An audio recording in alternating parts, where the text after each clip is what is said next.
Selamat pagi untuk kita semua. Salam sehat dimanapun kita berada.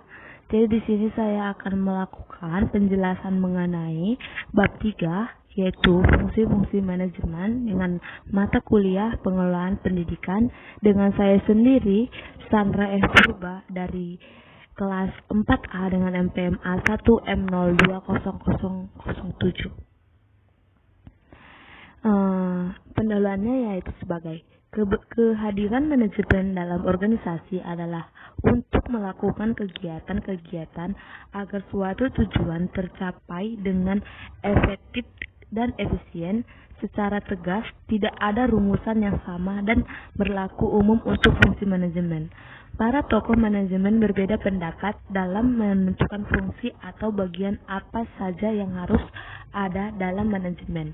Selain itu, istilah yang digunakan juga berbeda-beda. Namun, menurut Fatah tahun 2012, secara umum, perbedaan-perbedaan tersebut mempunyai titik temu dalam menyebutkan fungsi-fungsi manajemen.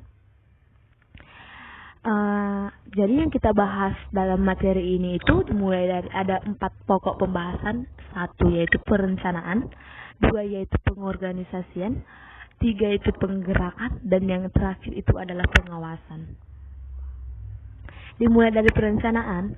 Fungsi perencanaan adalah sebagai pedoman, pelaksanaan dan pengendalian, menentukan strategi pelaksanaan kegiatan, menentukan tujuan atau kerangka tindakan untuk mencapai tujuan tertentu. Dalam menentukan rencana harus dilakukan secara matang dengan melakukan kajian secara sistematis sesuai dengan kondisi organisasi dan kemampuan sumber daya dengan tetap mengacu pada visi dan misi organisasi menurut Andang tahun 2014. Syarat-syarat perencanaan menurut Asmendri tahun 2012 yaitu perencanaan harus didasarkan pada tujuan yang jelas, bersifat sederhana, realistis dan praktis, terinci, memuat segala uraian serta klasifikasi kegiatan dan rangkaian tindakan sehingga memudahkan atau mudah dipedomani dan dijalankan. Selanjutnya memiliki fleksibilitas sehingga mudah disesuaikan dengan kebutuhan serta kondisi dan situasi sewaktu-waktu. Selanjutnya terdapat perimbangan antara bermacam-macam bidang yang akan digarap dalam perencanaan itu menurut urgensinya masing-masing. Selanjutnya diusahakan adanya penghematan biaya, tenaga, waktu, serta kemungkinan penggunaan sumber-sumber daya dan dana yang tersedia dengan sewaktu-waktu. Diusahakan agar sedapat mungkin tidak terjadi adanya duplikasi pelaksanaan. Selanjutnya yaitu langkah-langkah perencanaan menurut Asmendri tahun 2012 yaitu menentukan dan merumuskan tujuan yang hendak dicapai. Selanjutnya meneliti masalah atau pekerjaan yang akan dilakukan, mengumpulkan data atau informasi yang diperlukan, menentukan tahap-tahap atau rangkaian tindakan, dan selanjutnya itu merumuskan bagaimana masalah-masalah itu akan dipecahkan dan bagaimana pekerjaan itu akan diselesaikan. Selanjutnya yaitu pengorganisasian. Fungsi pengorganisasian diartikan sebagai kegiatan membagi tugas kepada orang-orang yang terlibat dalam kerjasama untuk memudahkan pelaksanaan kerja. Pelaksanaan fungsi pengorganisasian dapat memanfaatkan struktur yang sudah dibentuk dalam organisasi. Artinya, deskripsi tugas yang akan dibagikan adalah berdasarkan tugas dan fungsi struktur yang ada dalam suatu organisasi. Pengorganisasian suatu tugas dapat memperlancar alokasi sumber daya dengan kombinasi yang tepat untuk mengimplementasikan rencana.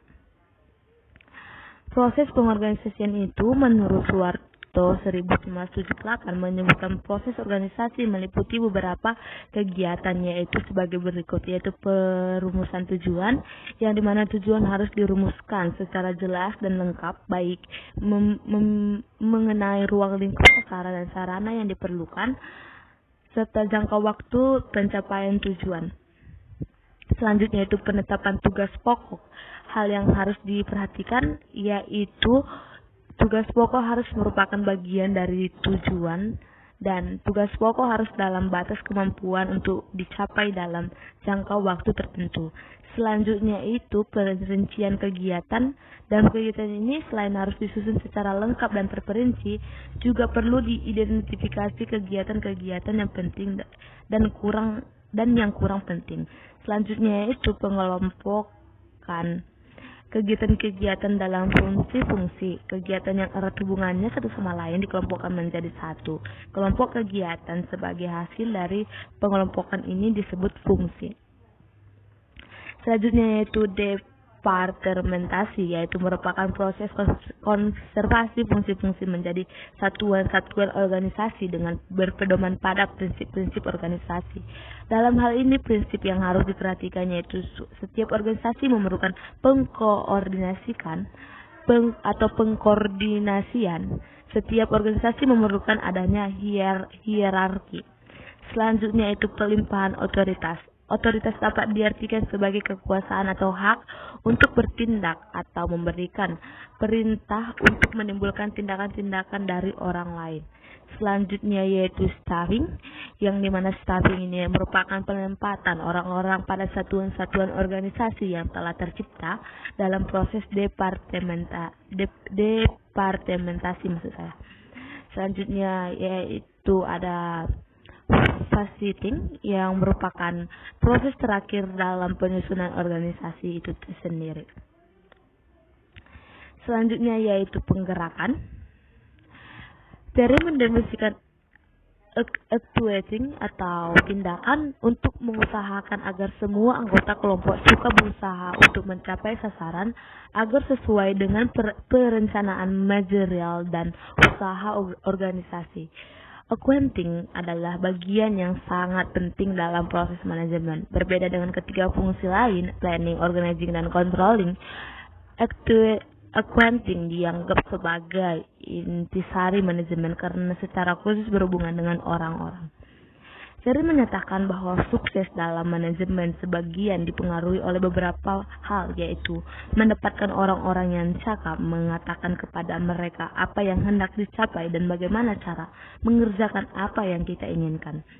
Selanjutnya itu memberikan otoritas kepada mereka dan menginspirasi mereka dengan kepercayaan atau mencapai sasaran, yaitu menurut Sarwoto 1978. Selanjutnya yaitu pengawasan. Pengawasan adalah proses penentuan apa yang dicapai, berkaitan dengan standar apa yang sedang dihasilkan, penilaian pelaksanaan atau performansi, serta bila mana perlu diambil tindakan korektif. Ini yang memungkinkan pelaksanaan dapat berjalan dengan sesuai rencana, yakni sesuai dengan standar yang diharapkan. Tujuan pengawasan menurut konsep sistem adalah membantu mempertahankan hasil atau output yang sesuai dengan syarat-syarat sistem. Artinya dengan melakukan kerja pengawasan diharapkan dapat mencapai kualitas produk organisasi berdasarkan perencanaan yang telah ditetapkan, sehingga konsumen atau stakeholders menjadi puas, menurut Baharudin tahun 2010. Selanjutnya yaitu pengawasan yang dibuat dalam fungsi manajemen sederhana, merupakan strategi untuk menghindari penyimpangan-penyimpangan dari segi pendekatan rasional terhadap keberadaan input, jumlah dan kualitas bahan, staf, uang, peralatan, fasilitas, dan informasi. Demikian pula pengawasan terhadap penjadwalan dan ketetapan pelaksanaan kegiatan organisasi, sedangkan yang lain adalah pengawasan terhadap output, standar produk yang diinginkan. Selanjutnya yaitu adanya kegiatan dan agar kegiatan pengawasan berjalan efektif dapat dilakukan melalui tahapan-tahapan kegiatan. Yang pertama yaitu tahapan penetapan alat pengukur atau standar. Selanjutnya adalah tahapan mengadakan penilaian atau evaluasi. Selanjutnya itu mengadakan tindakan perbaikan. Ya, sampai di situ hasil atau penjelasan saya mengenai materi bab ini. Jika ada perkataan atau perbuatan yang salah selama melakukan presentasi ini, mohon dimaafkan. Jika ada yang ingin ditanyakan, boleh diketik pada kolom komentar channel YouTube saya sendiri, yaitu Sandra F. Purba. Akhir kata saya ucapkan sekian dan terima kasih. Selamat pagi dan salam sehat untuk kita semua dimanapun berada. See you.